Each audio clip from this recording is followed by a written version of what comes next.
I assist you today? Wow, you sound just like her. Like who?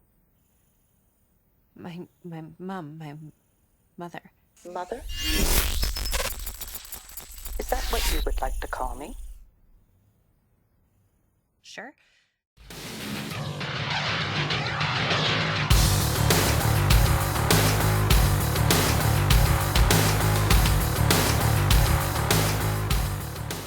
We are talking about the smartphone horror film A.M.I, or more specifically A.M.I, that stands for a kind of some type of acronym.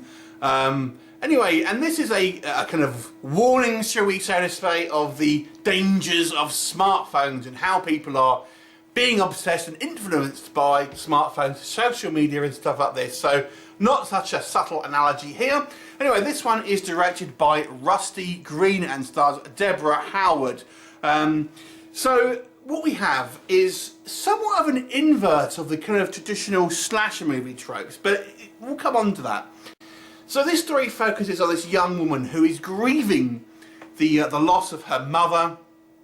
She's having some type of mental problems, kind of dealing with this grief, and she's got this kind of douchey boyfriend. Her father seems to have moved on to other women, and she is really kind of struggling, taking, you know, prescription drugs, things like this.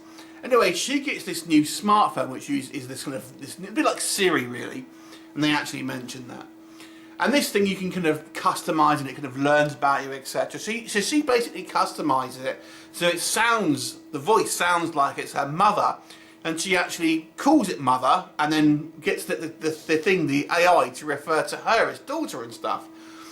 So she kind of becomes almost like under the impression that this is really her mother and kind of treats it as such.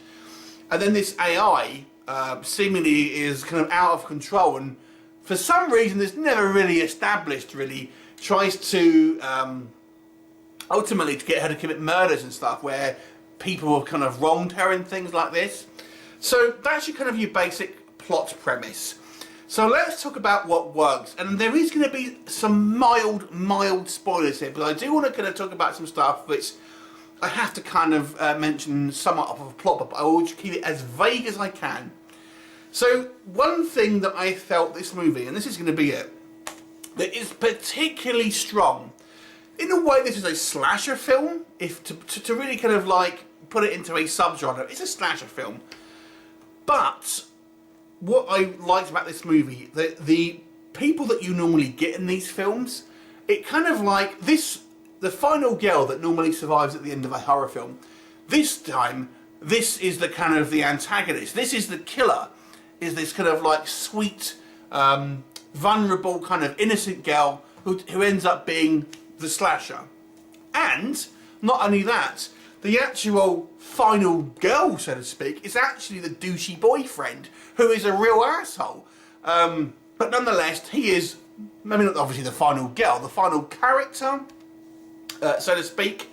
And I thought that was a fantastic and you know, quite unique way of turning this genre on its head and not sticking to, well, having these sort of stereotypes, but then just kind of throwing them out the window and kind of doing something different with them, which I thought was absolutely fantastic.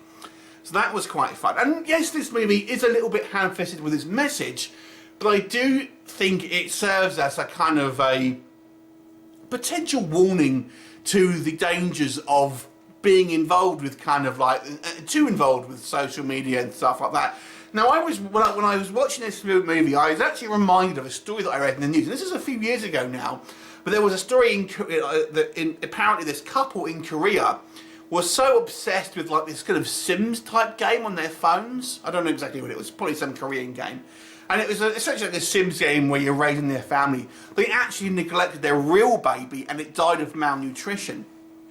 So this sort of stuff has actually happened, and I feel will happen more in the future as people get more kind of obsessed with things like this, and obviously with AI and stuff like that, kind of, you know, it really is, I think, almost like a kind of like Black Mirror episode to a certain degree, but a kind of low budget B-movie slasher version of one.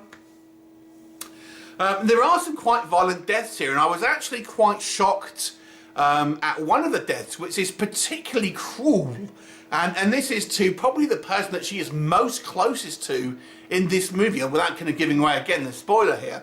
I was surprised how, I mean, you don't actually see a lot on screen, but what you are kind of led to believe what happens is like, it's pretty dark stuff, to be honest. And I kind of liked Deborah Howard in this kind of role, as she's kind of like, she just seems very hapless and easily influenced and stuff like that. And, you know, obviously, you know, she's kind of plays it pretty well, I have to say. So what does not work with A.M.I? So let's go through it. So even though I mentioned that I feel this movie turns it on its head and kind of like changes some of the stereotypes, it doesn't go all the way and doesn't kind of quite pull the trigger in the way that I would have liked it to really kind of make this movie something a little bit different. I feel it kind of like, it teaches us on the edge of being original with having these kind of like these character tropes go to a certain way, and then kind of doesn't actually go that quite as far as I feel if it had done. It would have been truly kind of like quite an original film, which is a little bit of a shame. So there's that. I've got to say as well, I wasn't buying some of these plot points here, and I have to say this, it seems a little too far-fetched to a certain degree. To give you one example, is that the way this movie does, it kind of the level of danger goes up in a kind of really kind of fast way. I mean, this Siri system called A.M.I starts to have an influence on this character, Cassie, and she almost immediately commits a murder, and then literally like commits a murder, and then 5 minutes later commits another one after really kind of being kind of influenced by this AI a little bit too quickly. I do feel they should have had a bit of a slower gradient. I mean, maybe that would have affected the running time, but it just seemed a little bit too quick to me.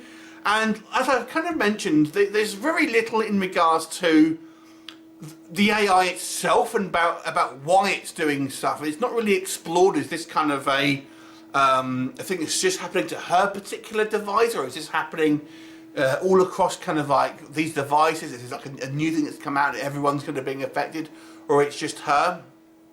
And the other thing really I kind of wanted to point out in regards to that is this woman is clearly mentally disturbed, and that, you know, you could argue, oh well, she's, you know, she was influenced by this phone and stuff like that, but the speed of which she kind of breaks down, you know, there's no way that you would have had problems like that would kind of happen that quickly without there being signs that she was unstable. No one kind of had picked up on it. I have to say as well, I thought some of the acting seemed a little bit unconfident from some of the start, from some of the cast here. Just the kind of some of the physical acting to me, not so much the line delivery, I guess, but the actual physical acting itself. I know that sounds a little weird, but it just didn't seem particularly confident. It looked like people were hesitating a little bit on screen with their kind of their emotions and stuff. They were reacting. It's the first time I've ever criticised a film for that. But yeah, some of the acting was not necessarily bad, but just seemed a little bit kind of like it needed a couple more takes, perhaps, to kind of really kind of capture a natural performance, because it did feel just a little bit unnatural at times, where people didn't quite know what they wanted to commit to in regards to certain kind of like physical movements on screen, be it body language and stuff like that. And you know, if you know anything about communication, it's all about that body language.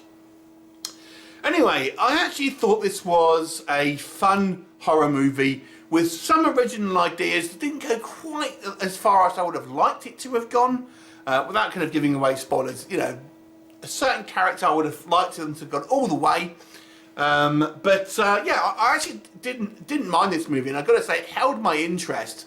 And when you watch as many films as I do, that's kind of a fair bit of a feat. So I am going to give this one an above average mark. I'm going to give this one a 6 out of 10. I do think it's got some problems, especially with the script. But I've got to say, it's a timely, Black Mirror-esque horror thriller. So 6 out of 10 for me. Have you seen it? What did you think of it? Leave me a comment and I shall look forward to seeing you next time. Bye for now.